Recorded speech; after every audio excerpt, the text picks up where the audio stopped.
Hello, 10th science में आपका बहुत बहुत स्वागत है भाई। आपने इससे पहले वाले वीडियो में भाग 1 में प्रकाश, परावर्तन तथा अपवर्तन ये टॉपिक को सीखा तो नहीं है पूरी तरह से, लेकिन प्रकाश के विषय में जानकारी कर ली है। प्रकाश एक प्रकार की ऊर्जा जो हमारी आंखों को संवेदित करती है। और क्यों इसको हम पढ़ रहे हैं? एनसीईआरटी पढ़ रहे हैं हम। एनसीईआरटी इसलिए मैं कह रहा हूँ क्योंकि ज़्यादातर कंपटीशन जो होते हैं, भर्तियां जो निकलती हैं नौकरी की, उनमें एनसीईआरटी को प्रेफर करते हैं। और उसमें से हम जितने सवाल बनते हैं मैं सब सिखाऊंगा आपको, कराऊंगा धीरे धीरे। क्योंकि एनसीईआरटी को लाइन बाय लाइन यूट्यूब पे शायद मुझे लगता है आपको हो सकता है मिल जाए भाई, लेकिन मैं लगता नहीं है कि मिल भी सकता है। अगर मिल जाए तो बहुत अच्छी बात है, नहीं तो मैं पढ़ा ही रहा हूँ। मैं दावा तो नहीं करता कि नहीं मिलेगा, मिल भी सकता है, लेकिन कोशिश मैं ही कर रहा हूँ कि आपको लाइन बाय लाइन जितनी भी लाइन है सब कुछ समझ में आ जाए और किस तरह से हम समझेंगे। प्ले लिस्ट में बना के चलूंगा, इसके छोटे छोटे वीडियो भी किसके अंदर बना के चलूंगा ताकि आपको कंसेप्ट क्लियर होता चला जाएगा। ठीक है, ज्यादा कुछ पढ़ने की फिर जरूरत नहीं पड़ेगी आपको। क्या है सवाल? उच्च कोटि की पालिश किया हुआ पृष्ठ, ये प्रकाश का परावर्तन है, बहुत ही इंपॉर्टेंट है, बहुत ही इंपॉर्टेंट टॉपिक है। रिफ्लेक्शन ऑफ लाइट, उच्च कोटि की पालिश किया हुआ पृष्ठ। पृष्ठ एक सरफेस होता है और पॉलिश किया हुआ हो, जैसे कि दर्पण। और दर्पण में ऐसा होता है, देखो कांच होता है तो कांच पर हम पॉलिश कर लेते हैं। देखो कांच तो ये है ना, है कांच ये, तो कांच है तो ये इधर पॉलिश कर ली हमने, इधर वाले, तो इधर क्या बन गया? दर्पण। तो देखो अक्षर दिखाई दे रहे हैं ये उल्टे उल्टे, ठीक है, तो ये दर्पण बन गया। तो दर्पण की बात कर रहा है ये। तो दर्पण पीछे की तरफ क्या कर दी? पॉलिश। और पॉलिश काइस की जाती है? लाल ऑक्साइड और चांदी की पॉलिश की जाती है। ठीक है, याद रखिएगा। अपने पर पड़ने वाले अधिकांश प्रकाश को परावर्तित कर देता है। आप प्रकाश के परावर्तन के नियमों से पहले से ही परिचित हैं। आइए इन नियमों का स्मरण करें। ये परिचित क्यों कह रहा है? पहले से परिचित है नियम, क्योंकि कक्षा 8 में हमने पढ़े हैं, इसलिए वो बता रहा है। ठीक है, परावर्तित शब्द का मतलब है रिफ्लेक्ट होना। मतलब कोई भी चीज आए, जैसे गेंद है, गेंद को हम जमीन पर मारें या दीवार पर मारें तो वापस लौट आएगी। तो वापस का मतलब है रिफ्लेक्ट हो जाएगी वो। समझ रहे हैं ना? समझ रहे हैं? जैसे दीवार को हम मारते हैं, दीवार पर गेंद मारते हैं तो गेंद वापस लौटकर हमारी तरफ ही आती है, जिधर से गई थी उधर ही वापस आती है। बिल्कुल प्रकाशीय किरण भी ऐसे ही होती है। और उनके दो नियम हैं, ये वाले बहुत इंपॉर्टेंट है। मैं चित्र आपको अभी दिखा रहा हूं इसका। आपतन कोण परावर्तन कोण के बराबर होता है, और दूसरा है आपतित किरण, मतलब आने वाली किरण को कहते हैं आपतित किरण। और दर्पण के आपतन बिंदु पर अविलंब तथा परावर्तित किरण सभी एक ही तल में होते हैं। देखो मैं ये प्रयोग करके आपको दिखा रहा हूं, चित्र भी मैं आपको दिखा रहा हूं कैसे है। और मैंने यहाँ धुआं कर रखा है इसका, धूप बत्ती का, इसलिए मैं प्रयोग करके आपको दिखा देता हूँ कैसे कैसे करके है। देखो भाई, इस समय हम जो चित्र आपको बता रहे हैं वो ये है। तो पॉलिश किया हुआ ये वाला पार्ट है, ये पॉलिश कर रखी है इस पे ये, ठीक है, ये पॉलिश कर रखी है। इस पॉलिश और इधर की तरफ पॉलिश नहीं है, ये इधर की तरफ पॉलिश नहीं है, इधर की तरफ पॉलिश है। तो पॉलिश किया हुआ हम ऐसे दिखा रहे हैं कांच को, जैसे खड़ा है कोई कांच, इस तरह से ये खड़ा है कांच, तो ऐसे करके दिखा रहे हैं। ठीक है, पीछे क्या है? पॉलिश है, इसके ये वाला हिस्सा पॉलिश का, ये बिना पॉलिश का।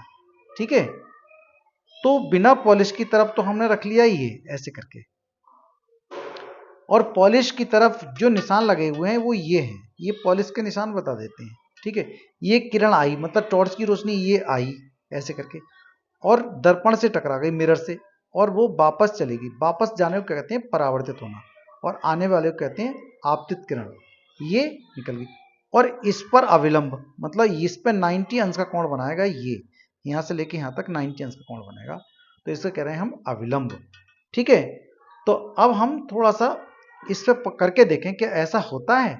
हाँ जी, ऐसा होता है। ये छोटे वाले वीडियो में ही मैंने आपको बता दिया था, शॉर्ट वीडियो में। तो मैंने यहाँ दर्पण रख लिया, देखो ये दर्पण रख लिया, समझ रहे हैं? इधर तो पॉलिश है, इधर सामने दर्पण, वही जो हम आईना देखते हैं घर पे। ठीक है, हाँ देखो मैंने प्रकाशीय किरण ये डाली और देखो वापस आ रही है, ये आ रही नहीं आ रही, इसी को कह रहे हैं हम परावर्तन। जो इधर से किरण आई ये वाली और निकल के ये गई, ये आई है ये गई है, ये इधर से भी डाल सकते हैं, इधर से भी आ सकती है। तो ये परावर्तन हो रहा है, आपको दिखाई दे रहा है ये परावर्तन, ये हो रहा है प्रकाश का। ठीक है भाई, ये परावर्तन हो रहा है, देखो प्रकाश की आई और लौट के चली गई, ये परावर्तन दिखाई दे रही है। अंधेरा करेंगे हम कमरे में तब आपको अच्छे से लगेगा, लेकिन मैंने एक छोटे से प्रयोग में भी बता दिया है। इस तरह से ये दिख रही है, नहीं दिख रही है? तो ये आपतन कोण है इसका, ये वाला, ये तो है इसका आपतन कोण आई, और ये है परावर्तन कोण आर। तो ये आई और आर कोण दोनों कोण बराबर होते हैं, इसलिए ये बताया आपतित किरण अविलंब और परावर्तित किरण तीनों ही एक ही बिंदु पर स्थित होते हैं, जैसे कागज का तल। बहुत इंपॉर्टेंट भाग है। और एक नियम क्या है इसका, ये हो गई है। तो ये वाला कोण बराबर होता है, एक बात तो ये है। और दूसरा क्या है, एक किरण, निकली हुई किरण और अविलंब तीनों एक ही तल में स्थित होते हैं। और इसको दोबारा से हम पढ़ लेते हैं, चित्र आप बना सकते हैं, बहुत इंपॉर्टेंट है।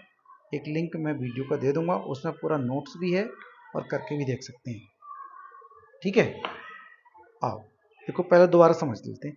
आपतन कोण परावर्तन कोण के बराबर होता है। मतलब आपतन कोण कौन सा हुआ, ये वाला देखो, ये तो हुआ आपका आपतन कोण, जो आता है, जो किरण आई है और अविलंब के बीच में आपतन कोण हुई, ये हुआ। और ये वाली किरण निकल गई टकरा के, तो अविलंब और परावर्तित किरण के बीच में बनना कोण कौन सा, परावर्तन कोण। तो यही कहना चाह रहा है कि आपतन कोण परावर्तन कोण के बराबर होता है। तथा दूसरा नियम क्या, कि आपतित किरण दर्पण के आपतन बिंदु पर अविलंब तथा परावर्तित किरण सभी एक ही तल में होते हैं। देखो भाई, जैसे मेरे ये पेंसिल रखी है, ये आई गई, ये टकराई और ये निकल गई, ऐसे करके इस तरह से ये निकल गई। और अविलंब ये तीनों एक ही तल में, जैसे कागज पे मैंने ये अभी चित्र बनाया है, इसी तरह से चित्र हमेशा ही बनेगा। इसको कहना चाह रहा है कि आपतित किरण दर्पण के आपतन बिंदु पर अविलंब। तो आपतन बिंदु कौन सा है, ये है आपतन बिंदु, ओ कह सकते हो, ये से ओ, ठीक है, ये ओ कह सकते हो, ये आपतन बिंदु ये। तो इस पर आपतित हुई किरण हुई है, ये आपतन बिंदु पर अविलंब। अविलंब जब होता है ये पार्ट, अविलंब मतलब पूरा दर्पण पर 90 अंश का कोण कोई चीज रेखा, काल्पनिक रेखा बनाती है, वही अविलंब है। अगर आपकी समझ में आता है तो बताइएगा, नहीं आता है तो बताइएगा। और ये परावर्तित किरण तीनों एक ही बिंदु पर स्थित हो गए, इसलिए ये चित्र आपको फाइन लग रहा होगा, कर भी सकते हैं इसे। ठीक है, दोनों ही ये नियम बहुत ही इंपॉर्टेंट हैं, दोनों नियम। ठीक है, सभी एक ही तल में स्थित। अब आता है परावर्तन के ये नियम गोलीय पृष्ठों सहित सभी प्रकार के परावर्तक पृष्ठों के लिए लागू होते हैं। गोलीय पृष्ठ भी होते हैं, मतलब कुछ गोले होते हैं, जैसे चम्मच है, चम्मच में भी हम चेहरा देख सकते हैं भाई, दर्पण में भी चेहरा देख सकते हैं। तो चम्मच चमचे नया लाएं तो कभी इधर पलट के देखते हैं, कभी इधर पलट, तो हमारा चेहरा उसमें दिख जाता है। सही बात है ना। आप समतल दर्पण द्वारा, जो अभी बता रहे हैं समतल दर्पण जो हमने देखा है, जो घर में देखते हैं, वही तो समतल दर्पण है भाई, और कोई थोड़ी है। आप समतल दर्पण द्वारा प्रतिबिंब के बनने से परिचित हैं। हाँ, पहले से ही बनने से परिचित हैं भाई। समतल दर्पण में तो जो हमारा चेहरा दिखाई देता है, घर पे ज्यादातर हम बाहर निकलते हैं तो जल्दी से अपना चेहरा देख करके तैयार होकर के निकलते हैं, तो रोज देखते ही हैं सभी लोग, कोई ऐसा तो है नहीं देख पाता है, सभी लोग देखते हैं। प्रतिबिंब की क्या विशेषताएं हैं, समतल दर्पण द्वारा बना प्रतिबिंब सदैव आभासी बनता है। याद रखें, बहुत ही इंपॉर्टेंट लाइन है। समतल दर्पण में कैसा प्रतिबिंब बनता है, सदैव आभासी बनता है और सीधा बनता है और वस्तु के बराबर ही होता है। ये नहीं है कि हमारा कान इतना बड़ा है तो हमारा कान उसमें, आप घर पे जो शीशा है कि बहुत बड़ा दिखाई देगा, नहीं, उतना ही बड़ा दिखाई देगा। ठीक है, प्रतिबिंब साइज, चित्र मतलब बिंब जो कह रहे हैं वो तो कह रहे हैं हम वस्तु को, और प्रतिबिंब कहते हैं उसकी इमेज जो बनी है दर्पण के अंदर, परछाई जो बनती है हमारी, जो चित्र जो बनता है उसके अंदर, दर्पण के अंदर बनता है नहीं बनता है, उसकी बात हो रही है प्रतिबिंब। और बिंब क्या है, हम, जो हम है वो है बिंब, और जो उसके अंदर हमारी छाया बनी है वो है कैसी, इमेज जो बनी है वो है प्रतिबिंब। समझ में आ गई होगी। साइज के बराबर होता है, जैसे हम हैं उतना ही बड़ा हमारा चित्र बनेगा। जैसे हम एक उंगली का चित्र बना रहे हैं तो उसमें एक उंगली दिखाई देगी। प्रतिबिंब दर्पण के पीछे उतनी ही दूरी पर बनता है। ये बहुत ही इंपॉर्टेंट लाइन है, मतलब हम दर्पण के बराबर हैं। जैसे ये है, अभी दर्पण देख रहे हैं हम, ये देखो मैंने ये पेन रखा है, देखो अब ये पेन रखा है तो पेन तो इसके अंदर ही बना है, देखो ये पेन से लगी, तो दर्पण तो यहाँ है, ये है दर्पण, तो कितनी दूर है कि 3 इंच है, तो 3 इंच अंदर की तरफ ही बना होगा इसका चित्र। देखो दिखाई दे रहा है ना प्रतिबिंब, ये तो है बिंब, और प्रतिबिंब कहाँ बना, उसके अंदर, समझ रहे हैं। और जैसे हम जा रहे हैं तो प्रतिबिंब बाहर की तरफ आ रहा है, देखो जा रहा है नहीं जा रहा है, ऐसे करके ऐसे कर जा रहे हैं। देखो मान लो 1 इंच है तो प्रतिबिंब भी कितना है, फिर 1 ही इंच दूरी अंदर बनेगा। कहाँ बनेगा, उसके पीछे बनेगा, दर्पण के पीछे। सही है। चलो आगे की बात को समझते हैं। सीधा बनता है, हमेशा सीधा बनता है प्रतिबिंब, और प्रतिबिंब का साइज बिंब के बराबर ही होता है। ठीक है, प्रतिबिंब दर्पण के पीछे उतनी ही दूरी पर बनता है जितनी दूर हम खड़े हैं। मान लिया हम 2 मीटर दूर खड़े हैं दर्पण से, मतलब मिरर से, और हमारा चेहरा कितने अंदर बनेगा, 2 मीटर अंदर बनेगा। ठीक है, अब तुम बताओ हमसे प्रतिबिंब कितनी दूर होगा। जब 2 मीटर हम दूर खड़े हैं या 2 फुट दूर खड़े हैं हम दर्पण से, तो हमारा प्रतिबिंब कितनी दूर होगा हमसे। जरा इस सवाल को कमेंट में लिख सकते हो। जितनी दूरी पर दर्पण के सामने बिंब रखा होता है, इसके अतिरिक्त प्रतिबिंब पार्श्व परिवर्तित होता है। पार्श्व परिवर्तित का मतलब है, अगर दायां कान है हमारा तो बायां कान लगेगा, और बायां कान है तो दायां कान लगेगा। देख लेना आज दर्पण में अपने सामने खड़े होकर के देख लेना। ठीक है, अगर हमारा दायां हाथ है तो बायां हाथ लगेगा देखने पर, और वो बायां है तो दायां लगता है। इसे कहते हैं पार्श्व परिवर्तित। बाकी ये नहीं है कि अगर सिर हमारा ऊपर है तो सिर नीचे हो जाए ना। ठीक है, ऊपर नीचे की चीजें तो वही रहती हैं, केवल दाएं और बाएं की चीजें बदलती हैं, इसलिए इसको कह रहे हैं पार्श्व परिवर्तित। प्रतिबिंब कैसा होता है, पार्श्व परिवर्तित होता है। इसके अतिरिक्त यदि परावर्तक पृष्ठ वक्रित हो तो प्रतिबिंब कैसे बनेंगे, आइए जानते। तो वक्रित पृष्ठ क्या होते हैं, इनको हम अगले वीडियो में समझें तो ज्यादा अच्छा रहे। देखने से पहले हम ये वाली बात जरूर करके देखें घर में। कैसे, एक बड़ी चमकदार चम्मच लीजिए, इसके वक्रित पृष्ठ में अपना चेहरा देखने का प्रयास कीजिए या प्रयत्न कीजिए। क्या आप प्रतिबिंब देख पाते हैं, ये छोटा है या बड़ा है। मतलब चम्मच ले लें और चम्मच को हम, चम्मच सीधी हो और देखें उसे, तो हमारे चेहरे उसमें दिखाई देते हैं। पीछे को हटाते जाए चम्मच तो उसके चेहरे में अंतर होता चला जाएगा, कभी बड़ा हो जाएगा, कभी छोटा हो जाएगा, कभी उल्टा हो जाएगा। ये वाली बात कह रहा है वो। ठीक है, चम्मच को धीरे धीरे अपने चेहरे से दूर ले जाइए, प्रतिबिंब को देखते रहिए, मतलब अपना चेहरा उसमें बन रहा है, हाँ देखते रहिए। क्या ये परिवर्तित होता है, हाँ जी होगा जरूर, आज करके देख लीजिएगा आपने। ठीक है, चम्मच को उल्टा करिए, अब उलट के देख लेते हैं चम्मच को। तो दूसरे पृष्ठ से क्रियात्मक को दोहराइए, मतलब फिर पीछे को ले जाएं, क्या प्रतिबिंब कैसा दिखाई देता है ये करके देखें जरूर। ठीक है, दोनों पृष्ठों पर प्रतिबिंब के अभिलक्षणों की तुलना कीजिए, मतलब पहले वाले में और दूसरे वाले में क्या अंतर है।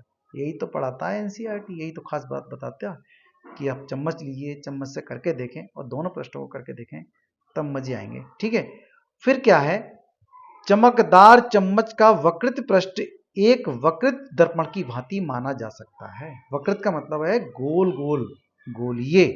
ठीक है, वो वक्रित कहलाएगा। समझ में आ गई होगी बात मेरी, आ रही समझ में जा सकता है। सबसे अधिक उपयोग में आने वाले सामान्यतः वक्रित दर्पण का प्रयोग गोली दर्पण के हैं। इस प्रकार के दर्पण के परावर्तक पृष्ठ किसी गोले के पृष्ठ का एक भाग माना जा सकता है। ऐसे दर्पण जिनका परावर्तक पृष्ठ गोलीय है, गोली दर्पण कहलाते हैं। अब हम गोली दर्पणों के बारे में कुछ विस्तार से अध्ययन करेंगे। और जो मेरे पास दर्पण था ये वाला, ये दर्पण कौन सा था, समतल, जो घर में हम चेहरे देखते हैं वो तो है समतल। लेकिन क्या गोल, तो गोल का मतलब चम्मच ले लिया उन्होंने। ठीक है, चमचा ले लिया है। ठीक है, मैं आपको करके दिखाऊंगा कि गोलीय दर्पण किस तरह से बनते हैं। तो बहुत ही इंपॉर्टेंट पार्ट में है, गोली दर्पण क्या होते हैं, कितने प्रकार के होते हैं, इनमें प्रतिबिंब कैसे बनते हैं, कैसे नहीं बनते हैं, ये अगली जानकारी हम अगले वीडियो में करेंगे। ठीक है, thank you, have a nice day.